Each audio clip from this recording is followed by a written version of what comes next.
Today, a video inspired by one of your questions. Today, we're going to be talking about leveraging a consulting business into acquisition opportunities. Stay tuned. I'm David C. Barnett, and you're tuned in to Small Business and Deal Making, the podcast, YouTube channel, and blog where I talk about buying, selling, financing, and managing small and medium sized businesses while controlling risk. So if you're looking to take control of your future through buying a business one day, or if you already own a business and you're looking to grow or exit, you've come to the right place. I talk about interesting things, I talk to interesting people, and I answer your questions every week right here. So be sure to hit like and be sure to hit subscribe, and let's get to it. Are you thinking of growing your business or beginning a journey into entrepreneurship? Take a shortcut to success by buying an existing and profitable business the right way. Visit businessbuyeradvantage.com and learn more about my online training, group coaching, and consulting services designed to help you win. Now, today's email was inspired by a question that I received from Philip, and I'm going to read this. And Philip is in France. So he sent this question in addition to promising to be the very first person to review my new book on Amazon.fr, which of course is the French Amazon. And for those that don't know, my new book, Buying versus Starting a Small Business, A Guide to Keep You from Going Broke, is now available on Amazon. You can get it for Kindle, Audible. It's on Apple Audible, Apple audiobooks as well. It's available as a soft cover. If you are watching the screen, you'll see a QR code there that you can scan, which will take you to dcbbooklist.com, which was my Amazon store that has all the books I've written, as well as any other book that I've ever read that I feel is really great for small business owners and operators and deal makers, etc. So the book is out. We're excited about that, and I hope that you take the time to read it, and please leave a review. It's the biggest way that you can help me out. So, what did Philip want to ask? He says, I would appreciate if you could make a video about leveraging a consulting service such as a digital agency as a long-term strategy for business acquisition.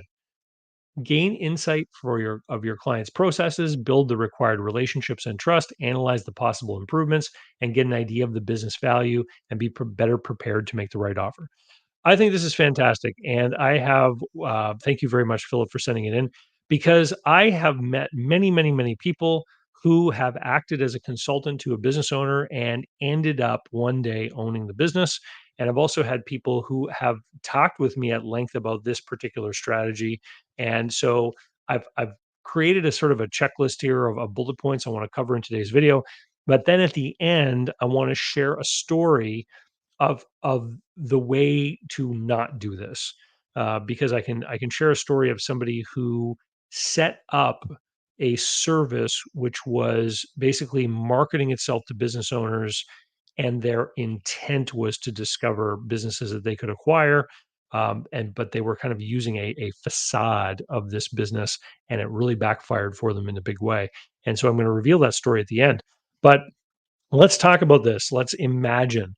So, if you are a person with some kind of specific skill or industry expertise or general business skill that can be applied to a lot of businesses, and Phil mentioned digital marketing, for example, you could set up a consulting business. You could go out and talk with business owners about your consulting services and build a relationship with them, and that may lead you to being in a position to buy their business.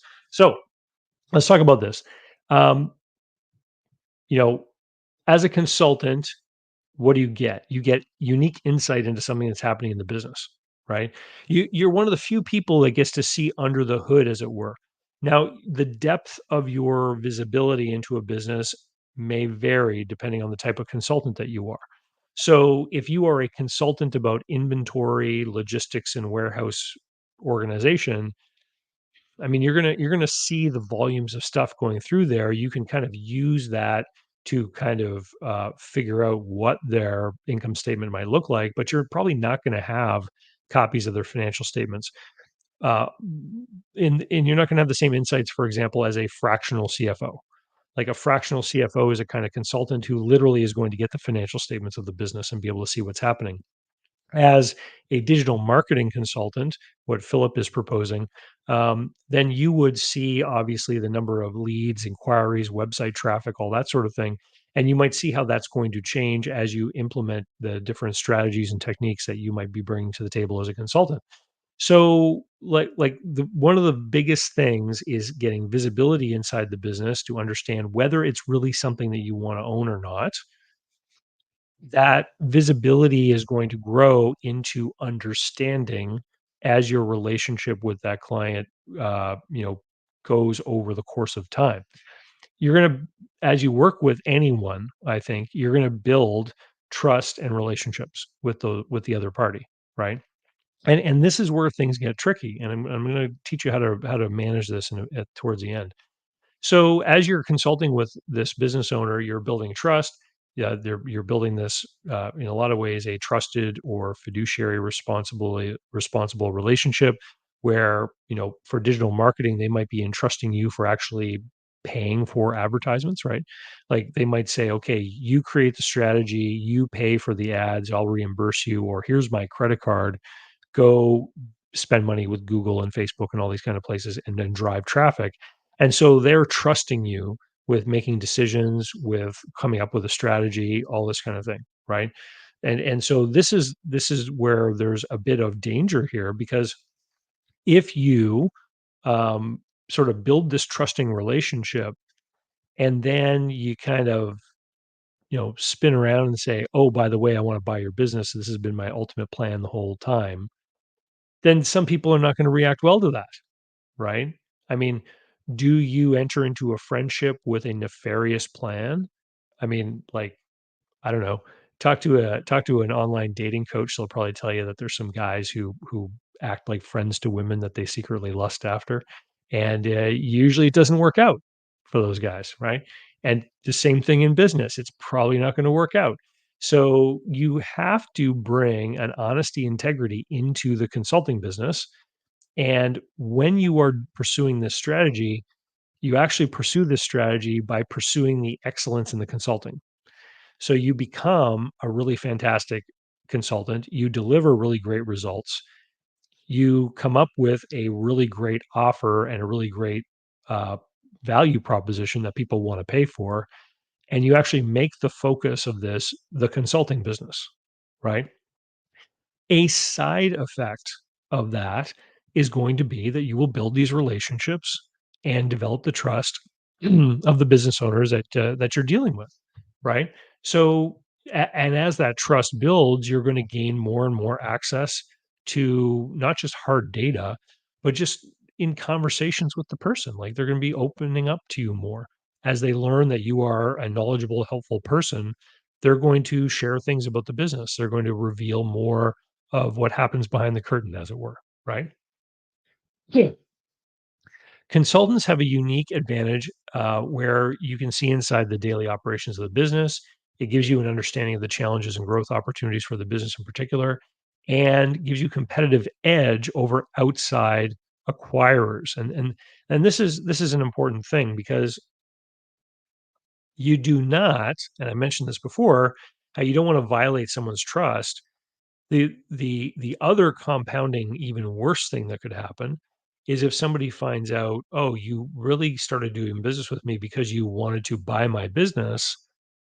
Does that mean you didn't give me the best plan and advice while you were working for me because you want to leave further opportunities for growth for yourself?" Right? And so this is the kind of suspicious, um, mind that could or ideas that, um, thinking of a P word, paranoia, that could develop in the mind of the business owner, right? So again, you got to be focused on the consulting business. You have to deliver results. You have to make it so that you have this profitable, great business that is making money, that people are happy to pay your fees, that you are doing well and you're making money in this consulting business that you have, and that the people you're doing business with are happy to give you testimonials and leave 5-star reviews and video testimonials and are happy to pick up the phone and talk with another business owner to tell everyone how great you are, right? You have to walk the walk and talk the talk and walk the walk, right? You really have to deliver.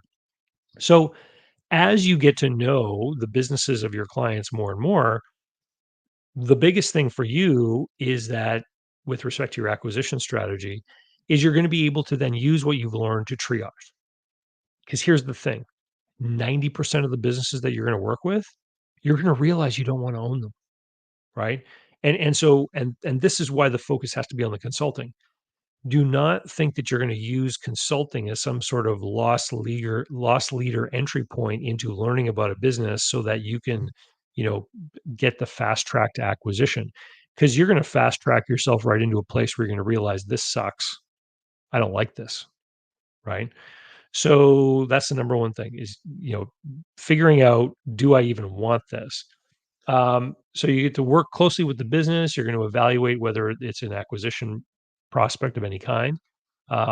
You want to understand what equips you to be able to run it further. So while Philip is suggesting digital agency marketing kind of stuff, you might realize as you get to know the business that while you might be really good at that, the skill set actually required to make the business successful is far beyond that, or it's far different than that, right? So even though the business may be a good one and worth acquiring, you may not have the particular skills, interests, capabilities, et cetera, to be the person to actually operate it. Now, does that still make it an acquisition target? I don't know. You start to open the door to things like, well, what if, maybe I need a partner, maybe I need someone who's from this industry, et cetera, et cetera. Makes it complicated, in a lot of different ways. So can these consulting relationships lead to acquisition opportunities? They can. Um, should this be something you do to try to open the door to get the fast track?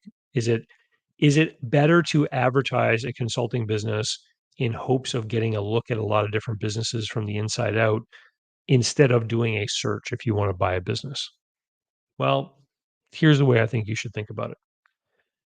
If you're going to start this consulting business, start it as a real business. Say, I'm going to build this consulting business, have a business plan, have a real service that people are going to find valuable, they're going to want to pay you for and be happy with.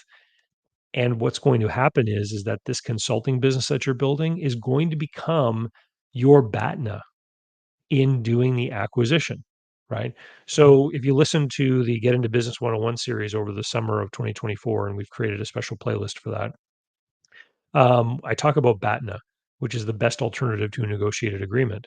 So if you build a successful consulting business, that can become your BATNA. So now you are no longer, a buyer acting under compulsion.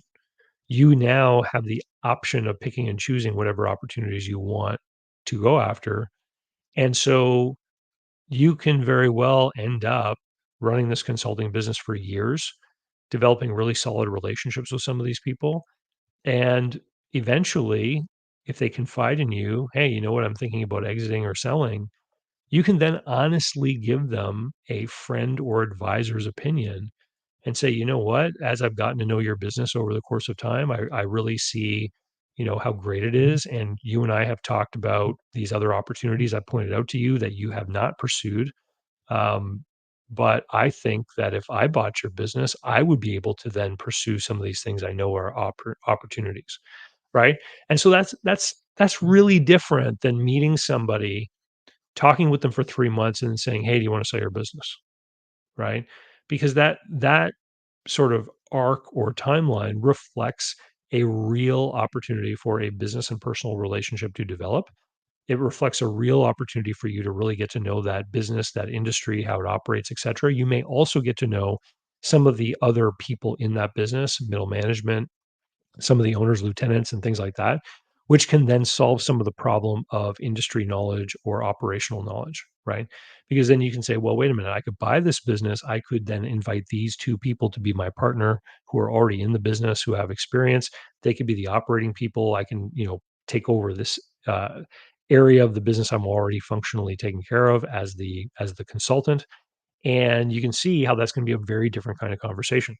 So I said that I would finish this video by sharing a story. Um, I once ran into a person who was looking for distressed business opportunities. So he was looking for businesses that were marginal at best, and were struggling a little bit. And he was looking to buy businesses for bottom dollar from desperate sellers that needed to get out.